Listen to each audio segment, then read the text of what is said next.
सुनो मेरी बात बच्चों ध्यान से, हमने यहाँ पे सीरीज एसी सर्किट देखने हैं। क्या देखने हैं? सीरीज एसी सर्किट देखने हैं।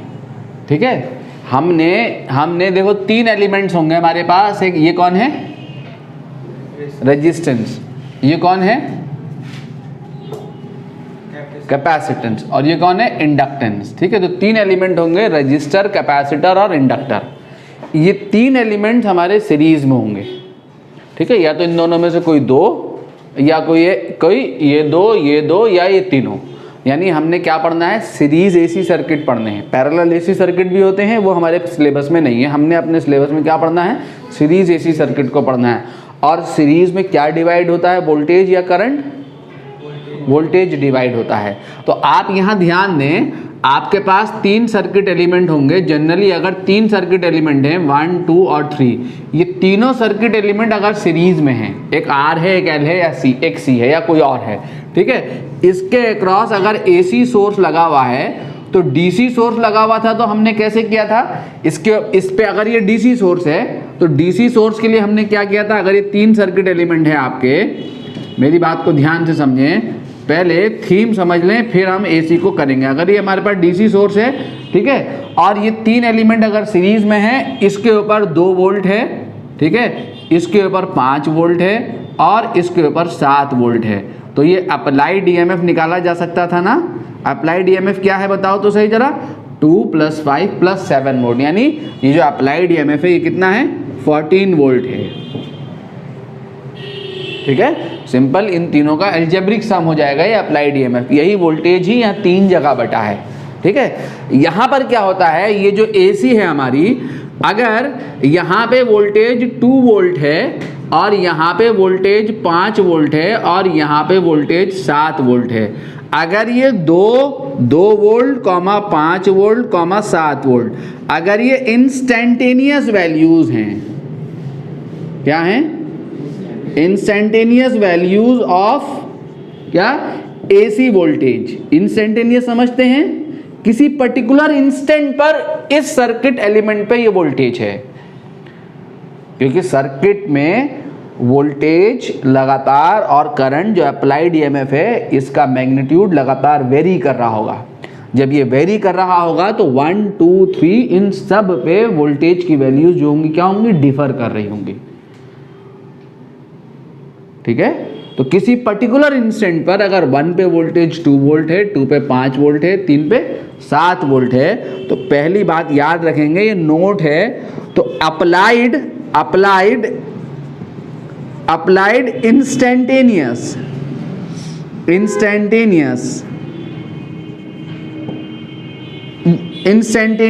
AC वोल्टेज जो अप्लाई हुआ है, ये अप्लाइड है। ठीक है, तो ये अप्लाइड इस समय, जिस समय वह 2 वोल्ट, 5 वोल्ट, 7 वोल्ट है इन तीनों पे, उस समय इसकी जो इंस्टेंटेनियस वैल्यू है वो कितनी है? 2 + 5 + 7 यानी कितनी है? 14 वोल्ट है। समझ रहे मेरी बात को? यानी ऐसा एल्जेब्रिक सम जो है वो किसको किया जा सकता है? इंस्टेंटेनियस वोल्टेज को किया जा सकता है। ऐसा एल्जेब्रिक सम किसको किया जा सकता है? इंस्टेंटेनियस वोल्टेज को किया जा सकता है। पहला पॉइंट आप समझ गए। दूसरा पॉइंट सुनो, अगर यदि ये जो 2 वोल्ट है, ये जो 5 वोल्ट है, ये जो 7 वोल्ट है, ये जो है पीक समझते हैं या RMS वोल्टेज हैं, RMS वोल्टेज हैं, तो अब जो अप्लाइड EMF होगा, अब अगर अप्लाइड EMF हमने करा, क्या करा, तो जो अप्लाइड वोल्टेज होगा वो कितना होगा? 2 + 5 + 7 = कितना? 14 वोल्ट नहीं होगा। समझ में आया नहीं क्या कहा मैंने? ये काम पीक और RMS के साथ नहीं करना है। ठीक है, पीक और RMS के लिए अप्लाइड वोल्टेज फाइंड करने के लिए अप्लाइड वोल्टेज जो होगा, applied voltage will be the applied, मतलब अप्लाइड वोल्टेज मींस अगर पीक को सम करेंगे तो अप्लाइड का पीक मिलेगा, RMS को सम करेंगे तो अप्लाइड की RMS वैल्यू मिलेगी। ठीक है, अगर हमने पीक वोल्टेजेस को सम किया तो अप्लाइड वोल्टेज की जो पीक वैल्यू होगी, peak value of applied voltage, और अगर आरएमएस वैल्यू को सम किया तो अप्लाइड वोल्टेज की आरएमएस वैल्यू मिलेगी। ठीक है, will be the phasor sum और you can say vector sum of individual voltage. ये जो तीनों वोल्टेज है ना, इंडिविजुअल वोल्टेज, इन तीनों वोल्टेज का हमें फेजर सम करना पड़ेगा। इन तीनों वोल्टेज के बीच में फेज डिफरेंस देखना पड़ेगा। कैसे देखना पड़ेगा? ऐसे देखना पड़ेगा, अगर ये 2 वोल्ट है और 5 वोल्ट अगर 2 वोल्ट से π/2 आगे है तो ऐसे खींचना पड़ेगा, और 7 वोल्ट 2 वोल्ट से अगर π/2 पीछे है तो ये ऐसे वेक्टर फेजर खींचना पड़ेगा। फिर इन तीनों का वेक्टर सम जब हम करेंगे तो हमें रिजल्टिंग अप्लाइड का पीक या रिजल्टिंग अप्लाइड वोल्टेज का आरएमएस मिलेगा, एज पर जिस चीज़ को हम ऐड कर रहे हैं। तो इंस्टेंटेनियस वोल्टेजेस को डायरेक्टली ऐड किया जा सकता है, यानी कि किरचॉफ वोल्टेज लॉ लगेगा किसके ऊपर? इंस्टेंटेनियस वोल्टेज के ऊपर एसी सर्किट में। ठीक है, आरएमएस और पीक के ऊपर हम क्या कर रहे होंगे? वेक्टर सम या फेजर सम कर रहे होंगे। नोट कर लो जल्दी से, इतनी बात को समझ लो, एसी सर्किट खत्म। अब हमें यही काम करना है, हमें ये काम करना है सारे एसी सर्किट्स में। ठीक है, 5-6 एसी सर्किट पढ़ने हैं। ठीक है, और ये काम करना है। देखें बच्चों, एसी सर्किट्स, सबसे पहला हमारा सर्किट है circuit containing R only. R means सिर्फ रेजिस्टेंस है सर्किट में। तो सर्किट में ये रेजिस्टेंस है मेरा, ये रेजिस्टेंस है आर। ठीक है, और ये हमने सोर्स अप्लाई किया। अप्लाइड ईएमएफ है, जो अप्लाइड ईएमएफ है वो है V = VM sin ωt, और करंट इन द सर्किट है I, मान लिया। ठीक है, I करंट फ्लो कर रही है। ठीक है, तो करंट इन द सर्किट, तो अप्लाइड ईएमएफ डिस्कशन में लेके आए, तो जो हमारा अप्लाइड ईएमएफ है वो कितना है? V = VM sin ωt है, ये अप्लाइड ईएमएफ है। तो करंट इन द सर्किट क्या होगी? देखो बच्चों, करंट इन द सर्किट क्या होगी? I = V/R, ये होती है ना करंट। तो V/R करेंगे तो क्या हो जाएगा? यहाँ V यहाँ रखूँगा तो क्या हो जाएगा? VM/R × sin ωt। ये मेरा अप्लाइड ईएमएफ है, ध्यान देना। तो I = क्या आएगा? I = क्या आएगा? VM/R जो है वो क्या हो जाएगा? Im sin ωt। ठीक है, जहां पर Vm क्या है? वेयर जहां पर Im क्या है? Im where Im = VM/R is peak value of current. Peak value of current. ठीक है, Im जो है क्या है? यहाँ VM/R है, जो कि पीक वैल्यू ऑफ करंट है। तो मैं अब वोल्टेज को देखूं, अप्लाइड ईएमएफ देखूं, और करंट इन द सर्किट देखूं। दोनों को देखो तो सही। V and I, circuit containing R only, voltage और करंट जो है वो कैसे हैं? Are in same phase. ठीक है, V and I, circuit containing R only, V and I, V क्या? Applied EMF and current are in same phase. दोनों सेम फेज में है, दोनों एक ही फेज में है। अगर मैं ये इन दोनों का फेजर प्लॉट करूं, इन दोनों को फेजर से दिखाऊं, अप्लाइड वोल्टेज और करंट इन द सर्किट, इसको अगर मैं फेजर डायग्राम से दिखाऊं तो फेजर डायग्राम कैसे बनेगा इसका जरा देखें तो सही। फेजर डायग्राम इसका ऐसे बनेगा कि ये हमारा क्या है? ये हमारा क्या है? Vm है। Vm means applied alternating voltage का पीक है Vm। ये किससे घूम रहा होगा? फेजर ओमेगा से। और यहाँ पे ये कौन है? Im है। दोनों किस में है, सेम फेज में है, दोनों एक ही ओमेगा से घूम रहे होंगे, दोनों का एंगुलर रोटेशन किससे हो रहा होगा, सेम स्पीड से हो रहा होगा। तो जब ये घूमेंगे तो इसका प्रोजेक्शन वाई एक्सिस पे क्या देगा, इस वाली एक्सिस पे आई की वैल्यू देगा, और इसका प्रोजेक्शन जो होगा वो किसकी वैल्यू देगा, वी की वैल्यू देगा। ठीक है, तो इसे क्या कहते हैं, हम फेजर कह रहे होते हैं। तो ये हमारा फेजर, इसे कहीं भी प्लॉट किया जा सकता है, यहाँ भी दिखाया जा सकता है, यहाँ भी दिखाया जा सकता है। ठीक है, क्योंकि दोनों सेम ओमेगा से घूम रहे हैं तो दोनों में फेज डिफरेंस क्या बना रहेगा, सेम बना रहेगा, 0 बना रहेगा। ठीक है, अगर इसको वेव फॉर्म में लाऊं मैं इन दोनों को, तो दोनों का वेव फॉर्म क्या होगा बच्चों, अगर इसको वेव की शक्ल में दिखाया जाए वेव फॉर्म, तो वेव फॉर्म क्या है इसकी, ये मेरा देखें जरा,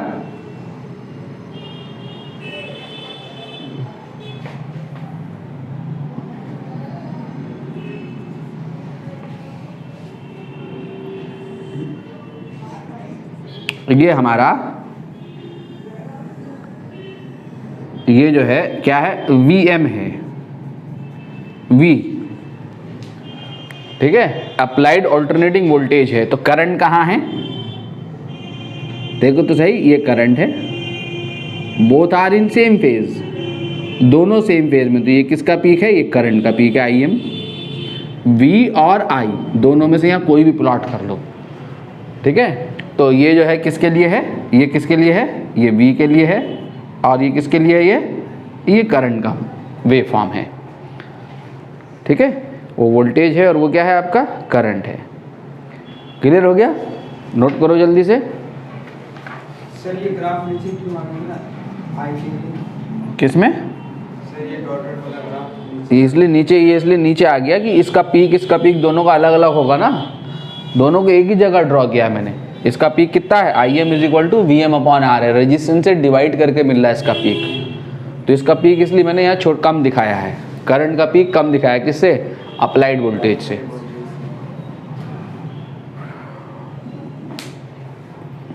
ठीक है, तो circuit containing R only, voltage और करंट जो होंगे क्या होंगे, सेम फेज में होंगे। सबसे पहले हमें यहाँ 3 बेसिक सर्किट पढ़ने हैं। देखो, सबसे पहले हमें पढ़ना है सर्किट कंटेनिंग R ओनली, फिर C only and L only. ठीक है, सबसे पहले हमें स्टडी करना है R को लेकर, सिर्फ C को लेकर, फिर L को लेकर, फिर हम मिक्स सर्किट पढ़ेंगे। ठीक है, तो सबसे पहले देखें, अगर सर्किट में सिर्फ C है, सर्किट कंटेनिंग C ओनली, अगर C मीन्स कैपेसिटर, सर्किट में अगर सिर्फ C है, AC सर्किट में, ये मेरा कैपेसिटर है मान लो। ठीक है, ये कैपेसिटर है और ये मेरा AC सोर्स इस पे लगाया हुआ है, ये C। कितना है applied EMF, V = VM sin ωt, और let current in the circuit I है। तो हमने क्या देखना है, यहाँ पे भी वोल्टेज और करंट के बीच में फेज डिफरेंस देखना है क्या है। ठीक है, फेज डिफरेंस देखने के बाद ही, क्योंकि मैंने क्या बताया आपको, RMS वैल्यू और पीक वैल्यूज को जब भी हम सम करेंगे तो वो कैसे सम करेंगे, वेक्टर सम करेंगे, फेजर सम करेंगे। जब तक हमें फेज डिफरेंस नहीं मिलेगा R में, L में, C में, तब तक हम इन दोनों का मिक्स करके सीरीज सर्किट को स्टडी नहीं कर सकते हैं। सबसे पहले इंडिविजुअल को लेकर हम देख रहे हैं कि एक वोल्टेज और करंट में फेज डिफरेंस क्या होता है। ठीक है, तो नाउ ये क्या हो गया मेरा, ये क्या है, अप्लाइड EMF जो है हमारा, applied EMF V = VM sin ωt। तो करंट इन द सर्किट क्या होगी, या अप्लाइड EMF ये है ना, अगर ये अप्लाइड EMF है V, तो charge on capacitor eight any time क्या होगा, Q = CV। किसी भी टाइम टी पे अगर मुझे कैपेसिटर पे चार्ज निकालना हो तो वो ये होगा, Q = CV। अगर मैं इसको उठा के यहाँ रख दूँ, ये वोल्टेज को उठा के यहाँ रख दूँ, तो Q = क्या हो जाएगा, VC × VM × sin ωt। ठीक है, क्लियर है बच्चों। तो करंट इन द सर्किट क्या होगी, देखो तो सही, करंट इन सर्किट यानी थ्रू कैपेसिटर, जब चार्ज ये है तो कैपेसिटर को तो करंट कितनी फ्लो कर रही होगी, I = dQ/dt। ठीक है। जब इतनी करंट फ्लो कर रही होगी तो मैं इसको डिफरेंशिएट करूं, यहाँ Q उठा के डाल के अगर मैं डिफरेंशिएट करूंगा तो कौन कांस्टेंट है, C इंटू VM तो कांस्टेंट है, कौन डिफरेंशिएट होगा, d upon dt sign omega t, ये डिफरेंशिएट होगा। जब इसको मैं यहाँ डालूंगा ना तो ये कांस्टेंट बाहर आ जाएगा, ठीक है, ये बाहर आ गया, साइन ओमेगा t डिफरेंशिएट होगा। और साइन ओमेगा t का डिफरेंशिएशन क्या होगा, है ओमेगा, तो ओमेगा, ओमेगा के साथ ये c लिख रहा हूँ, omega c cos omega t, ठीक है। इसको मैं क्या लिख सकता हूँ जरा देखो तो सही, I is equal to Vm upon 1 upon omega c into, और कॉस को क्या लिख सकता हूँ, sine omega t plus pi by 2। Cosine function को ये साइन फंक्शन बनाना है ना मैंने, जो कि वोल्टेज और करंट में देखना फेज डिफरेंस, ये करंट इक्वेशन मिल गई, ये वोल्टेज इक्वेशन है, ठीक है। इसको मैं डिनोमिनेटर में लाया 1 अपॉन ओमेगा सी को, where XC is equal to 1 upon omega C, XC is equal to 1 upon omega C. Omega को क्या लिख सकता हूं मैं, 1 upon 2 pi F C. This is called क्या, कैपेसिटिव रिएक्टेंस। क्या है ये, कैपेसिटिव रिएक्टेंस है। इसकी SI यूनिट जो है वो क्या है, ओम, जो रेजिस्टेंस की यूनिट है ना वही इसकी यूनिट है, ठीक है। क्या है, रिएक्टेंस किसको ज्यादा ऑफर करेगा, ये कैपेसिटर किसको ऑफर कर, जिस ऐसी करंट जिसकी फ्रीक्वेंसी क्या होगी, ज्यादा होगी, उसको XC, उसके लिए XC क्या होगा, कम होगा, और जिसके लिए फ्रीक्वेंसी कम होगी उसके लिए XC क्या होगा, ज्यादा होगा। अगर फ्रीक्वेंसी 0 होगी तो XC क्या होगा, इन्फिनिटी होगा। तो इनफाइनाइट रिएक्टेंस देगा किसको, जीरो फ्रीक्वेंसी सोर्स को। जीरो फ्रीक्वेंसी किसकी होती है, DC की होती है, ठीक है। तो इंडक्टर क्या करेगा, DC को ब्लॉक करेगा, अपने थ्रू DC को पास नहीं होने देगा। किसको पास होने देगा, अपने थ्रू वेरिंग करंट को, ठीक है, वेरिंग करंट को अपने थ्रू पास होने देगा। वेरिंग करंट के लिए फ्रीक्वेंसी हाई होगी तो रिएक्टेंस क्या होगा, स्मॉल होगा, स्मॉल रिएक्टेंस होगा तो करंट पास करेगी। तो कैपेसिटर क्या करता है, DC को ब्लॉक करता है और AC को पास करता है। याद करो हमने DC सर्किट में भी देखा है, कैपेसिटर के थ्रू करंट तब तक फ्लो करती है जब तक कि वो चार्ज हो रहा होता है। Once the capacitor is fully charge, तो अब वो कितना रेजिस्टेंस ऑफर करता है, इनफाइनाइट, क्योंकि जब कैपेसिटर फुली चार्ज हो गया तो करंट सर्किट में क्या हो जाती है, स्टेडी कांस्टेंट करंट आ जाती है, ठीक है। और कांस्टेंट करंट की फ्रीक्वेंसी क्या होगी, 0, तो अप्लाइड रिएक्टेंस क्या होगा, इनफाइनाइट,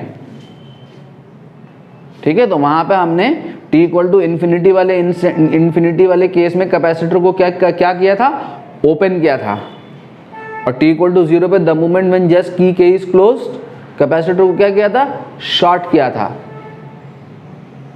क्योंकि t इक्वल टू 0 पे करंट एकदम से बढ़ेगी 0 से। DC सर्किट में, DC सर्किट की बात कर रहा हूं मैं, करंट में एकदम चेंज आएगा t इक्वल टू 0 पे, तो फ्रीक्वेंसी हाई होगी। तो हाई फ्रीक्वेंसी के लिए रिएक्टेंस क्या होगा, वेरी वेरी स्मॉल होगा। तो कैपेसिटर कैसा होगा, शॉर्ट सर्किट, रिएक्टेंस 0 होगा, ठीक है। कैपेसिटर कितना होगा, शॉर्ट फ्रीक्वेंसी, समझ रहे मेरी बात को। तो t इक्वल टू 0 के लिए कैपेसिटर को शॉर्ट किया था, t इक्वल टू इन्फिनिटी पे कैपेसिटर को ओपन किया था। तो कैपेसिटर किसको हाई रिएक्टेंस ऑफर करता है, कांस्टेंट करंट को, कांस्टेंट सप्लाई को हाई रिएक्टेंस ऑफर करता है, ठीक है। तो ये DC को ब्लॉक करता है, AC को पास करता है। तो इसकी यूनिट क्या है, ओम है। जब इसकी यूनिट ओम है तो ये वोल्टेज है, तो ये रेजिस्टेंस ओम हो गया। तो ये कहा मैंने XC, तो इसको मैं क्या लिख दूंगा, I is equal to VM upon XC into sine, क्या बोलो हैं, omega t plus pi by 2, ठीक है। और ये क्या हो जाएगा आपका, I is equal to IM sine omega t plus pi by 2, ठीक है, ये हो गया। वेयर, जहां पर ये IM जो है आपने क्या लिखा, where IM is equal to VM upon XC। क्या है VM upon XC, peak value of current. तो जरा देखो तो सही, ठीक है, पीक वैल्यू आ गई करंट की। अब जरा देखो अप्लाइड ईएमएफ क्या था हमारा, V is equal to V M sine omega T था, और करंट इन द सर्किट क्या है, I is equal to I M sine omega T है, प्लस पाई बाई 2 है, ठीक है। तो क्या हो रहा है, दोनों में कितने फेज डिफरेंस है, पाई बाई 2 का। कौन पीछे है, वोल्टेज पीछे है, कितने कितने एंगल से, पाई बाई 2 एंगल से, ठीक है। तो पीछे है पाई बाई 2 एंगल से, किससे, करंट से।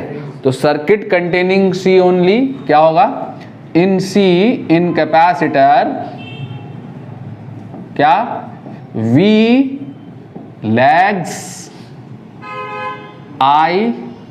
I मतलब V मतलब अप्लाइड ईएमएफ, I मतलब current in through R, V lags I by pi by 2,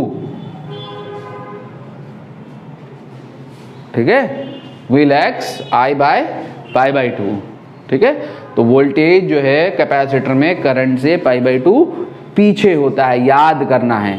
resistance में वोल्टेज और करंट सेम फेज में होते हैं। बचा इंडक्टर, तो इंडक्टर में वोल्टेज करंट से पाई बाई 2 आगे होता है, ठीक है। अभी हम देखेंगे वोल्टेज इंडक्टर में वोल्टेज करंट से पाई बाई 2 लीड कर रहा होगा, कैपेसिटर में वोल्टेज करंट से पाई बाई 2 लैग कर रहा होगा, और रेजिस्टेंस में वोल्टेज और करंट जो है वो क्या होते हैं, सेम फेज में होते हैं। फेजर अगर हम प्लॉट करें तो फेजर देखो, अगर कहीं भी प्लॉट कर दो, मान लो अगर आपने यहाँ पे आपने किसको प्लॉट करा, मान लो यहाँ पे आपने जो है करंट को प्लॉट करा, मान लो ये करंट प्लॉट कर दी, आई एम ओमेगा से घूम रही ना, तो वोल्टेज कहाँ प्लॉट होगा, पाई बाई 2 पीछे है, पीछे, तो पीछे प्लॉट होगा, तो ऊपर नहीं नीचे प्लॉट होगा, ठीक है। तो पाई बाई 2 पीछे है, तो ये आपका Vm आएगा, ऐसे ये ओमेगा से घूम रहे होंगे सब, ठीक है। ये फेजर डायग्राम है, ठीक। और अगर आपने यहाँ प्लॉट कर दिया Im, तो फिर इससे 90 डिग्री पे यहाँ प्लॉट होगा Vm। अगर यहाँ प्लॉट कर दिया आपने Im, तो यही तो घूम रहा है ना, ये रोटेशन हो रहा है, ये वेक्टर रोटेट कर रहे हैं। जब ये रोटेट कर रहे हैं तो ये कहीं भी प्लॉट किए जा सकते हैं, बस जहाँ भी प्लॉट करोगे तो Vm जो है Im से पाई बाई 2 पीछे होना चाहिए एंटी क्लॉकवाइज रोटेशन के लिए, ठीक है। और अगर वेव फॉर्म प्लॉट करोगे तो कौन है एडवांस, ये एडवांस है, कितना एडवांस है, पाई बाई 2। एडवांस के लिए क्या करते हैं, फंक्शन को पाई बाई 2 लेफ्ट शिफ्ट करते हैं, ठीक है। तो साइन ओमेगा टी के फंक्शन को जब लेफ्ट शिफ्ट करोगे पाई बाई 2, तो sign omega T plus pi by 2 आपको मिलेगा, ठीक है। पाई बाई 2 एडवांस है, मैंने बताया था ना, एफ एक्स कोई फंक्शन है तो एफ एक्स प्लस ए प्लॉट करने के लिए एफ एक्स को ए डिस्टेंस लेफ्ट शिफ्ट कर दो, पहले शुरू होगा, तो ये पाई बाई 2 पहले शुरू हो जाएगा, ठीक है। तो अगर हम वेव फॉर्म खींचे यहाँ पे अगर वेव खींचे इसकी, तो आपके सामने अगर वेव खींची जाए, मान लो ये आपका साइनोसॉइडल वोल्टेज है, ये किसका लिए खींचा मैंने, V के लिए, ये किसका पीक है, Vm का, ठीक है। तो करंट क्या होगी, करंट जो होगी यहाँ से पास करेगा ना 0 से, तो इसको आप करंट को प्लॉट करने के लिए इसको पाई बाई 2 आगे खसका दो, यहाँ ये आपने पाई बाई 2 शिफ्ट कर दो यहाँ, समझ रहे बात को। तो ये जो है कहाँ से पास कर रहा होगा, ये किस पॉइंट से, पाई बाई 2 वाले पॉइंट से, ठीक है। ये कहाँ से शिफ्ट, कितना शिफ्ट कर दिया आपने, इस 0 पॉइंट को पाई बाई 2 शिफ्ट करके लिया, यहाँ से शुरू होगा हमारा तो 0 से शुरू होगा ना, ये डॉट डॉट डॉट डॉट करके मैंने ये दिखा दिया, ठीक है। ये क्या है हमारा, ये हमारा Im है, करंट का पीक है, तो ये हमारी करंट है, ठीक है। पाई बाई 2 से क्रॉस ओवर ले रहा होगा ये, तो ये वोल्टेज, ये करंट है, ये वोल्टेज है, कितना आगे है, पाई बाई 2 आगे है, तो ये वेव फॉर्म हो गई ओमेगा टी, ये फेजर हो गया। सुनो भाई मेरी बात ध्यान से सुनो, देखो हम ये जो सर्किट पढ़ रहे हैं, इस सर्किट में ये जो कनेक्टिंग वायर्स हैं, इन कनेक्टिंग वायर का रेजिस्टेंस क्या है, 0। इस कैपेसिटर का खुद का अपना कोई रेजिस्टेंस नहीं है, ठीक है। यानी हम क्या पढ़ रहे हैं, आइडियल कैपेसिटर पढ़ रहे हैं। अगर यहाँ रेजिस्टेंस आ गया यहाँ पर वायर्स में, तब ये RC सर्किट हो जाएगा, R और C सीरीज में आ जाएंगे, उसका डिस्कशन अलग तरीके से होगा। तो हम यहाँ आइडियल कैपेसिटर पढ़ रहे हैं, ठीक है। यहाँ पर रेजिस्टेंस क्या है, यहाँ पे सर्किट में 0 है। आइडियल कैपेसिटर क्या होगा यहाँ पे, अब ये कैसे काम करेगा, क्या हो रहा होगा, जब आइडियल कैपेसिटर है तो इसका मतलब इस सर्किट में एनर्जी के लॉसेस नहीं हो रहे होंगे, ठीक है, एनर्जी का कोई लॉस नहीं हो रहा होगा, सोर्स पे भी रेजिस्टेंस नहीं है, ठीक है, कहीं कोई रेजिस्टेंस नहीं है सर्किट में, तो कोई एनर्जी लॉसेस नहीं हो रहे होंगे। जब एनर्जी लॉसेस नहीं हो रहे होंगे तो सर्किट कैसे काम कर रहा होगा, तो सर्किट ऐसे काम कर रहा होगा। देखो जो पहली साइकिल है, ये जो साइकिल है, ये जो अप्लाइड ईएमएफ की जो साइकिल है, इस साइकिल को मैं एक साइकिल में कितने क्वार्टर हैं, 4 क्वार्टर हैं। पहला क्वार्टर ये है 1/4, दूसरा क्वार्टर ये है 2/4, तीसरा क्वार्टर ये है 3/4 और चौथा क्वार्टर ये है 4/4, ठीक है, 4 क्वार्टर है। तो पहले क्वार्टर में क्या होगा, जब ये पहले क्वार्टर में ये कैपेसिटर फुली चार्ज होगा किसी एक दिशा में। ध्यान से सुनो मेरी बात को, एसी ने जो आपकी एनसीईआरटी है उसने इसको एक्सप्लेन करके 4 फिगर दे के समझाया, वही समझा रहा हूँ। पहली साइकिल में ये चार्ज होगा पहले क्वार्टर में, कौन से क्वार्टर में, 1/4 क्वार्टर में ये कैपेसिटर चार्ज होगा फुली। जब ये पीक आ जाएगा तो कैपेसिटर फुली चार्ज हो जाएगा, ठीक है। फुली चार्ज होने के बाद मींस इसमें क्या होगा, चार्ज होने का मतलब कौन सी एनर्जी को स्टोर करेगा, इलेक्ट्रिकल एनर्जी स्टोर करेगा, ठीक है। तो यहाँ से एनर्जी स्टोर होकर यहाँ जाएगी सोर्स से, ठीक, किस फॉर्म में स्टोर होगी एनर्जी, इलेक्ट्रिकल एनर्जी की फॉर्म में, ठीक है, इलेक्ट्रिकल एनर्जी स्टोर होगी। फिर सेकंड क्वार्टर में ये इलेक्ट्रिक फ्लक्स कोलैप्स करके क्या होगा, अब ये कैपेसिटर डिस्चार्ज होगा। देखो 2 चार्ज दिखाए, 2 चार्ज का मतलब अब ये डिस्चार्ज हो रहा है किसमें, सोर्स के थ्रू वापस डिस्चार्ज होगा सेकंड क्वार्टर में, सोर्स के थ्रू डिस्चार्ज होके कि जो एनर्जी स्टोर्ड होगी ये वापस क्या होगा, सोर्स को भेज देगा। थर्ड क्वार्टर में क्या होगा, थर्ड क्वार्टर में ये कैपेसिटर अपोजिट डायरेक्शन में जब ये फुली डिस्चार्ज हो गया तो इस पे चार्ज क्या हो जाएगा, 0, एनर्जी स्टोर क्या हो जाएगी, 0। जो सोर्स से एनर्जी आई थी वो एनर्जी वापस सोर्स को चली जाएगी सेकंड क्वार्टर में। थर्ड क्वार्टर में क्या होगा, ये सोर्स, अब ये कैपेसिटर जो होगा, अब ये सोर्स थर्ड क्वार्टर में इस कैपेसिटर को अपोजिट डायरेक्शन में चार्ज करेगा। ये प्लस था ना, अब ये प्लस हो गई। अब ये सोर्स अपोजिट डायरेक्शन में फुली चार्ज होगा, कौन से क्वार्टर में, 3/4 क्वार्टर में, ठीक है। फुली चार्ज होने के बाद जो लास्ट क्वार्टर बचेगा,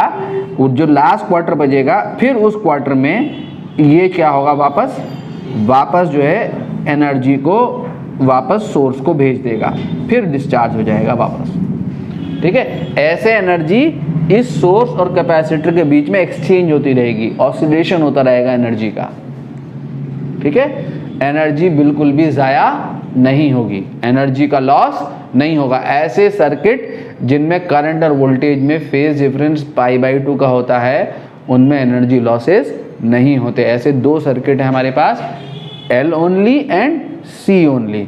लेकिन अगर इसमें रेजिस्टेंस मिक्स कर दिया जाए तो अब ये सोर्स इस कैपेसिटर को चार्ज करने में जो वर्क डन कर रहा होगा, वो उस वर्क डन में से कुछ वर्क डन जो है रेजिस्टेंस के अक्रॉस साइमल्टेनियसली हीट की फॉर्म में लॉस होगा, और जब ये वापस एनर्जी को रिटर्न करेगा तो अगेन लॉस होगा, ठीक है। तब एनर्जी लॉसेस होते हैं, अभी यहाँ कोई एनर्जी लॉसेस नहीं हो रहे हैं, ठीक है बच्चों। Now circuit containing L only,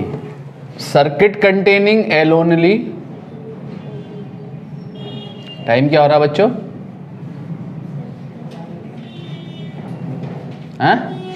time 6 बज गए, ठीक है। Circuit containing L only, circuit में क्या है हमारे, L है। तो L वाले सर्किट में देखो बच्चों,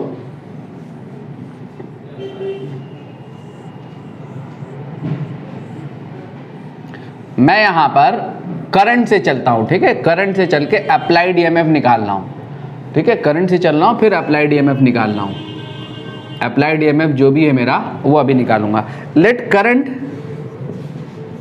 लेट इंटीग्रेशन से बचने के लिए, दैट्स ऑल, ठीक है। करंट से ईएमएफ निकाल लें या ईएमएफ से करंट निकाल लें, दोनों काम हो सकते हैं। Let current in through L at any time t, तो L के थ्रू जो करंट है किसी भी समय पे वो कितनी है, I = IM sin ω t है, किसी भी समय पे इस L के थ्रू सर्किट में जो करंट है वो कितनी फ्लो कर रही है, I is equal to I M sine omega T flow कर रही है। तो अप्लाइड ईएमएफ क्या होगा, तो अप्लाइड ईएमएफ कितने कैसे निकलेगा, या इंड्यूस ईएमएफ इसमें कैसे निकलेगा, क्या अप्लाइड क्या होगा, V is equal to L into D I by D T, V is equal to L D I by D T. रुक गई,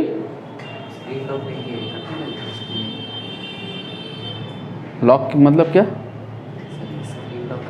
अरे हो कुछ आ रहा क्या मैसेज वैसेज, फिर सर स्क्रीन लॉक नहीं किया, जैसे स्क्रीन लॉक कर देते ना। कहाँ से करूँ लॉक, अच्छा ये, अरे हटा यार,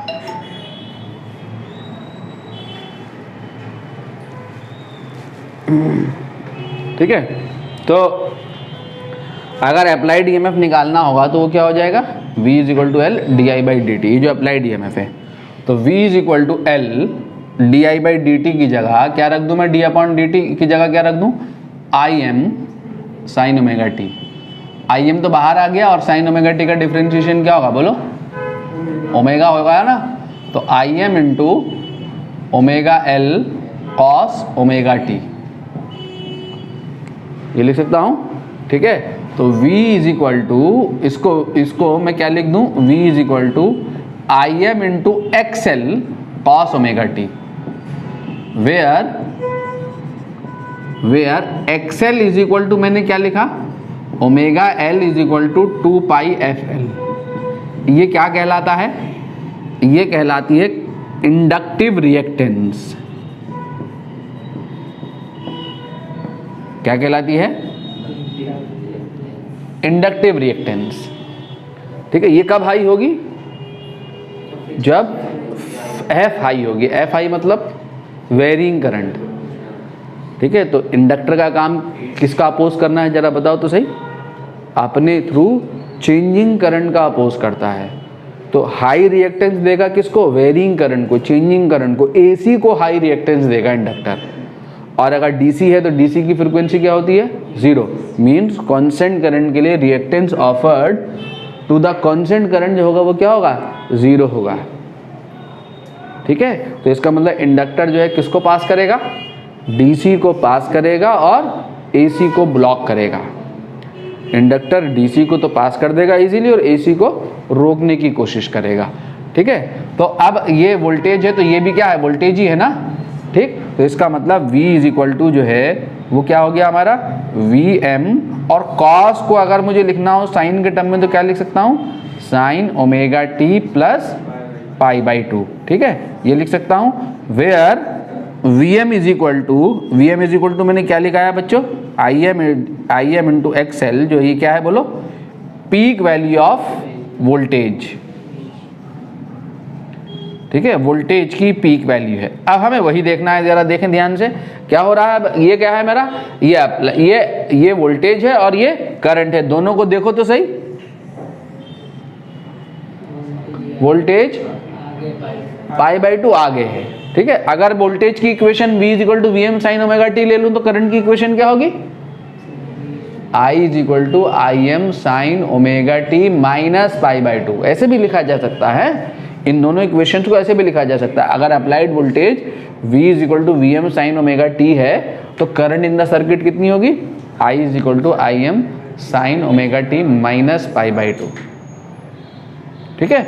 वहां भी फेज डिफरेंस पाई बाई 2, यहाँ भी फेज डिफरेंस पाई बाई 2। फर्क क्या है कि वहां पे वोल्टेज पीछे है, यहाँ वोल्टेज आगे है। इन इंडक्टर V क्या लीड या lag, leads I by pi by 2, ठीक है। वोल्टेज जो होगा करंट से पाई बाई 2 आगे होगा, ठीक है। अब अगर हमें फेजर प्लॉट करना हो तो प्लॉट कर सकते हैं, कहीं भी दिखा दें। मान लो अगर मैंने यहाँ पे IM दिखाया, यहाँ पे मैंने अगर IM दिखाया तो VM कहाँ दिखाया जाएगा, पाई बाई 2 के एंगल पे, यहाँ से पाई बाई 2 के एंगल पे कहीं भी दिखा सकते हैं, ठीक है। अगर यहाँ दिखाया IM तो V यहाँ आएगा, ठीक है, ओमेगा से घूम रहे होंगे, ये फेजर है। क्लियर हो गया। और अगर वेव फॉर्म खींचनी है तो वेव फॉर्म भी खींच सकते हैं ना। वेव फॉर्म कैसे खींचेंगे, अगर मान लो ये वोल्टेज है, मान लो मैंने वोल्टेज को दिखाया, ये आपका साइनोसॉइडल अप्लाइड वोल्टेज है ओमेगा टी, ठीक है। तो ये क्या है V, तो करंट कहाँ होगी π/2 पीछे, π/2 पीछे मतलब π/2 का क्या करोगे, राइट शिफ्ट कर दोगे। तो π/2 का राइट शिफ्ट करोगे तो यहां से शुरू होगा करंट का खेल यहां से शुरू होगा।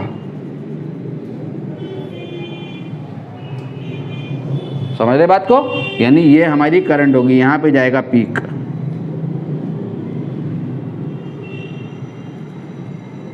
ये वैल्यू कितनी होगी Im माइनस Im, ये वैल्यू कितनी होगी Vm, और ये वैल्यू कितनी होगी Im।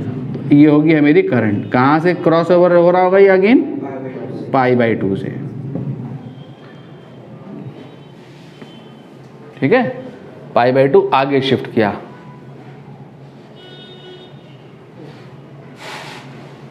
ठीक है बच्चों। अगेन बात सुनो, वही बात जो अभी हमने कैपेसिटर के लिए की थी। ये हमारा अप्लाइड ईएमएफ है, ठीक है। तो इस अप्लाइड ईएमएफ को अगर मैं डिवाइड करूं तो ये पहला क्वार्टर है, ये दूसरा क्वार्टर है, ये तीसरा क्वार्टर है, ये फोर्थ क्वार्टर है, ठीक है। अगेन यहाँ पर हम कैसा इंडक्टर ले रहे हैं, आइडियल इंडक्टर ले रहे हैं। आइडियल इंडक्टर वो इंडक्टर है जिसका ये आइडियल सर्किट है, इंडक्टर का सर्किट, इसमें कोई रेजिस्टेंस नहीं है, ठीक है। जब कोई रेजिस्टेंस नहीं है तो इसमें भी एनर्जी के लॉसेस नहीं होंगे, ठीक है। जब एनर्जी लॉसेस नहीं होंगे, करंट एंड वोल्टेज के बीच में फेज डिफरेंस कितने का है, π/2 का है, हो रहे होंगे बच्चों, ठीक है। तो क्या होगा कि पहले क्वार्टर में जब करंट सेट होगी 0 से मैक्सिमम आएगा, करंट का पीक आने में 0 से Im इसके थ्रू करंट ग्रो कराने में ये इंडक्टर क्या करेगा, अपने थ्रू करंट में ग्रोथ का अपोज करेगा ना।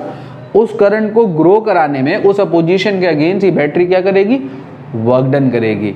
वो वर्क डन इसके अंदर जाके स्टोर्ड होगा, किस फॉर्म में स्टोर्ड होगा, मैग्नेटिक एनर्जी की फॉर्म में, ठीक है। जब करंट ग्रो करेगी 0 से लेके Im तक, तो 0 से लेके Im तक जब इसके थ्रू करंट ग्रो करेगी तो इसके अंदर फ्लक्स सेटअप होगा, जो इसका कोर है वो मैग्नेटाइज होगा, जो कोर है वो मैग्नेटाइज होगा। अगर ये कोर है इसका, मान लो ये कोर है, अगर मैं कोर दिखा दूं, ठीक है, और इसके ऊपर ऐसे वायर वाउंड किए हुए हैं, ये मान लो ऐसे वाउंड किए हुए हैं, और जब करंट ऐसे फ्लो कर रही होगी, ठीक, तो इधर को मान लो ये कुछ बनेगा, सपोज ये वाला कोई सा पोल बनेगा, नॉर्थ पोल, करंट का ये बनेगा मान लो नॉर्थ पोल, और ये बनेगा क्या, साउथ पोल, ठीक है।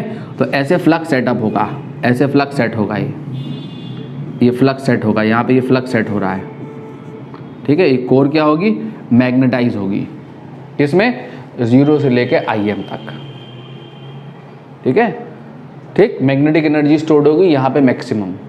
सेकंड क्वार्टर में क्या होगा, सेकंड क्वार्टर में जाके ये वापस डीमैग्नेटाइज होगी कोर, ये फ्लक्स कोलैप्स करेगा, और पहली साइकिल में एनर्जी एब्जॉर्ब्ड होगी कहाँ से, सोर्स से एनर्जी एब्जॉर्ब करेगा। सेकंड साइकिल में ये एनर्जी, सेकंड क्वार्टर में ये एनर्जी वापस सोर्स को रिटर्न हो जाएगी, ठीक है। कोर वापस डीमैग्नेटाइज हो जाएगी, फ्लक्स क्या हो जाएगा, 0, ठीक है। और फिर थर्ड क्वार्टर में क्या होगा, फिर अपोजिट डायरेक्शन में मैग्नेटाइजेशन होगा, इधर नॉर्थ पोल बन जाएगा, इधर साउथ पोल बन जाएगा। और फोर्थ क्वार्टर में फिर ये एनर्जी जो है वापस क्या होगी, सोर्स को रिटर्न हो जाएगी, ठीक है। इस तरीके से एनर्जी का एक्सचेंज सोर्स के बीच में और इंडक्टर के बीच में ये होता रहेगा, कोई किसी भी तरीके का एनर्जी लॉस नहीं होगा, ठीक है। लेकिन अगर रेजिस्टेंस डाल दिया जाए तो लॉसेस आना शुरू हो जाएंगे, ठीक है बच्चों। तो हमने 3 सर्किट पढ़े हैं। अगली क्लास में हम यहाँ से अब हमने मिक्स करके सर्किट को पढ़ना है, सीरीज सर्किट को RC circuit, RL circuit and series RLC circuit, ठीक है, ये पढ़ना है। फिर एवरेज पावर पढ़ना है जो सिलेबस से हटा दिया गया लेकिन हमने यहाँ पढ़ना है। फिर LC ऑसिलेशंस पढ़ने हैं एंड ट्रांसफार्मर पढ़ना है, ठीक है। ये हमारा चैप्टर ऑल अबाउट दिस।